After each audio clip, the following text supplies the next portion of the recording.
Splice. In today's podcast, I am going to have a conversation with you about betting on yourself.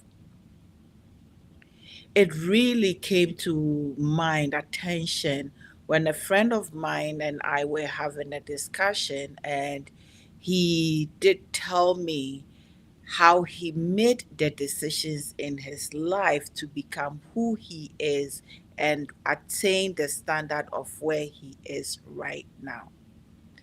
In the conversation, he told me about leaving a full time job, which we will say security, to start a skills trade with no resources, but just the tenacity and the gumption to do it. Years later, he tells me where he is. I knew him when he was starting, and I still know him where he is. But the in between personal challenges are some of the narratives we don't hear, we don't get to know about it.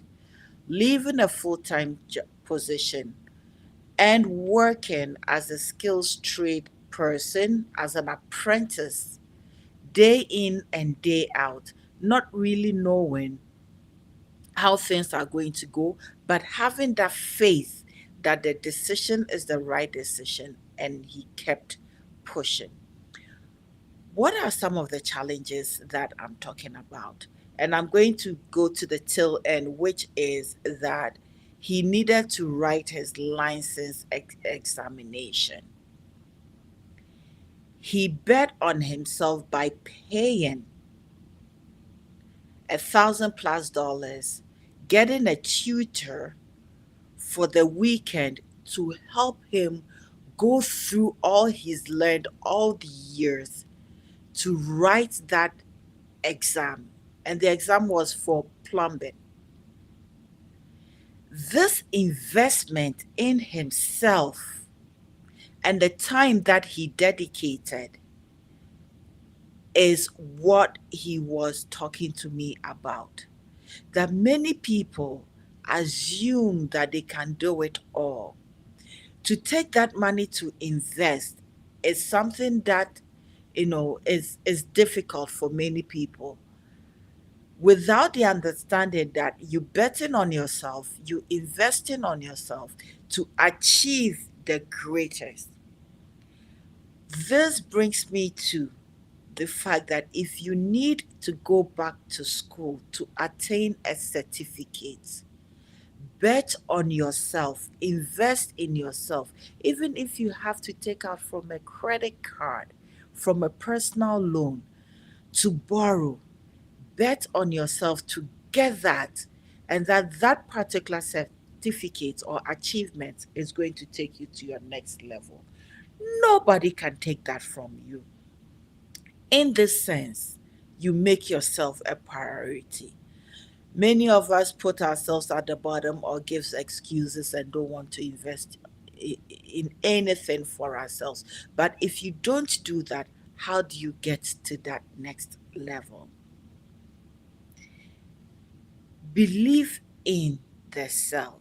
The second thing I'm talking about, or I'm going to talk about, is self belief. You got to believe in yourself, in your capabilities and abilities to do things, to achieve. In my previous video, I talked about making a list, a day, a week, a month, a year, or years. Make your list, plan. When you do that, you are able to get ahead. So believe in yourself that you'll be able to do it.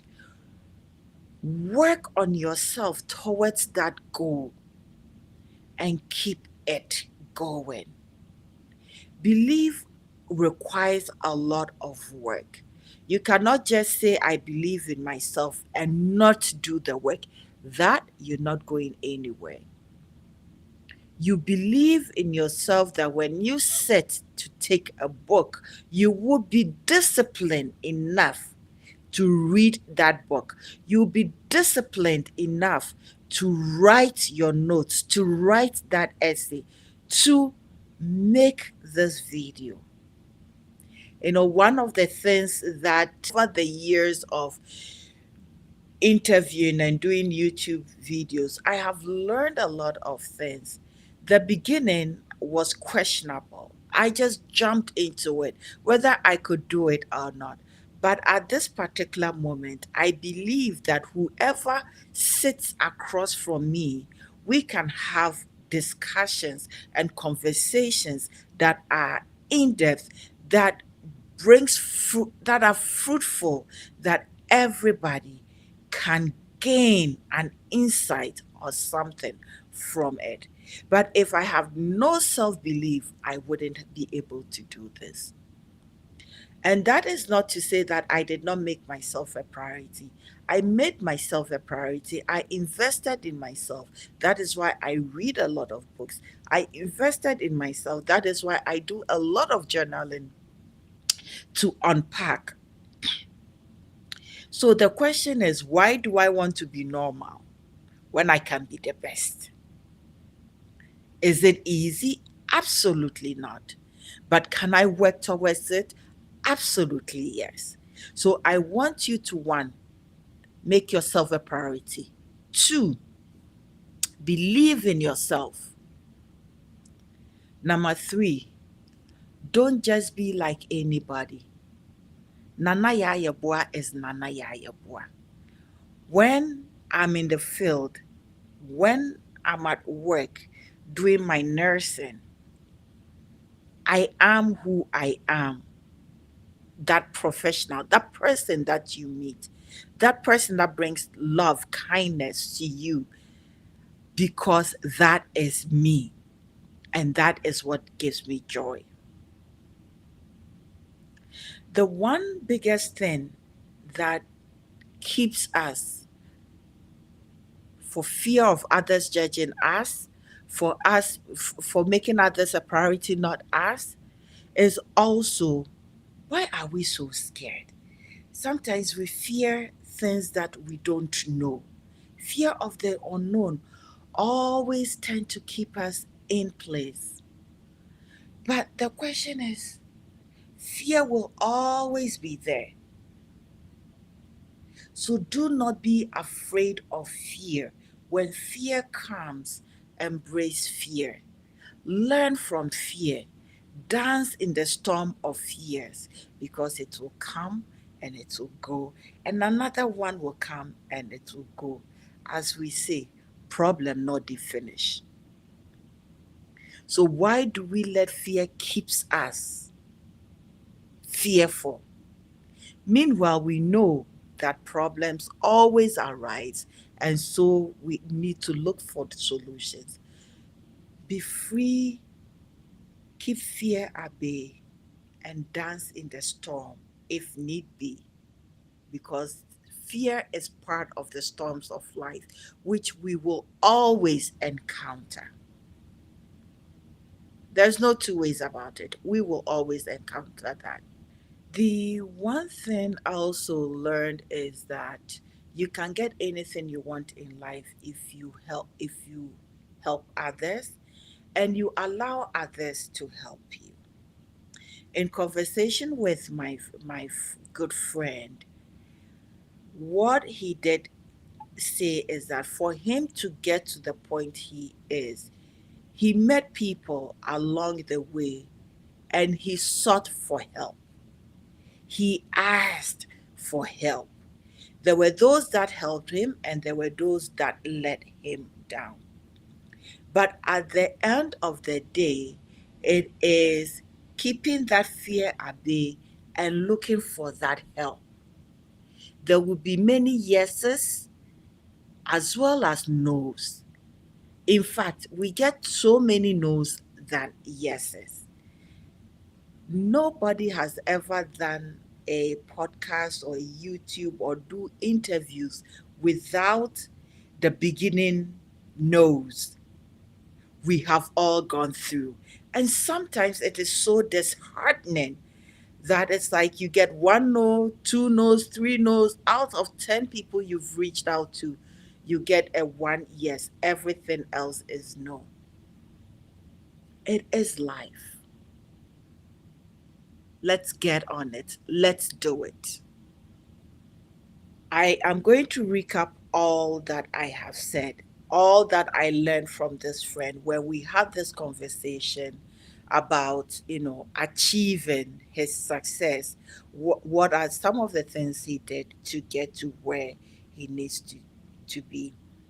But before I go there, this is where I say that some of these stories you may not be privileged to have them on, the podcast, me interviewing them, but these are conversations that I've had and learned from them and crafted it and put them together in these short videos to share with you. Because when they share their stories with me, I also learn from them. Sometimes they call and as we speak and start having this conversation, me pause and remove the tufts of my eyes or the stumbling blocks in front of me and let me know that to keep going, it is going to be well. Rome was not built in the day. So let me recap. Number one, make yourself a priority. Whatever that is in your mind, in your heart to do, make yourself a priority. Invest in yourself. Believe in yourself that you can do it and work towards it. The key thing is work towards it. Don't just be like anyone. Be the best at what you do. And that involves self consciousness, that involves working tirelessly, learning, and honing in on your skills. Fear will always come. And I think I've talked about fear lengthily, but just to summarize it, fear will always come. Problems will never finish. Learn to dance in the storm of fear. You will solve it or resolve it somehow. Or somebody will give you the solution to what is keeping you at bay. But the person that needs to break free is you. You need to break free of fear. Last but not the least is that you can get anything you want in life if you ask. And in asking, do not keep it to yourself, but also learn to help others. You know that biblical phrase, it's in giving that you receive. It is in helping others that you receive. So be mindful and remember that when you ask, when you seek, when you knock, the door will be open to you. And when you know, you share. You help the person that is not at the level that you are yet. And this particular part of this conversation, you can get it from my conversation, my interview with Ayo, City Councillor of Ward 5 here in Kitchener. When you know better, you teach. Thank you so much, as always, for watching. Please like, share, and subscribe. This is a passion of mine. It is a labor of love. I love having critical conversations. I love teaching. I also love my nursing. Don't get me wrong. I love nursing, labor and delivery to the nth degree. And I learned so much from people.